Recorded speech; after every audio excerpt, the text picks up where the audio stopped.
No som el que penses. No demanem per nosaltres. No tenim cap sou. No hem de mantenir ni locals, ni delegacions, ni cotxes, ni jets privats. Tampoc volem molestar a l'hora de dinar o amb anuncis apel·lant la teva consciència. No et trucarem a casa, ni et perseguirem pel carrer per fer-te soci. Només necessitem una petita aportació per, entre tots nosaltres, no deixar penjats 200 saharauis diabètics als campaments de Tindouf. Necessiten la nostra ajuda.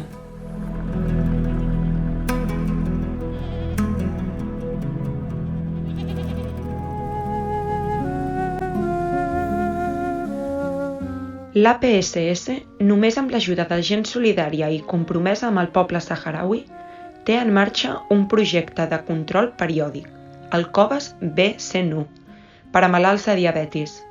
Això suposa un gran estalvi en medicació i prevenció del desenvolupament de la malaltia.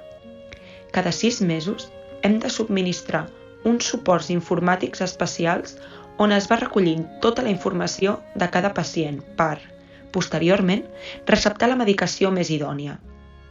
Tot plegat suposa un cost inicial que la nostra associació assumeix gràcies a les aportacions solidàries rebudes periòdicament per part vostra. No tenim cap ajuda oficial, ni subvenció estatal ni internacional. Només depenem de vosaltres. En el nostre entorn, un diabètic té més possibilitats de lluitar contra la malaltia i pot fer una vida relativament normal. Als campaments de refugiats tot és més complicat i només depenen de la vostra ajuda.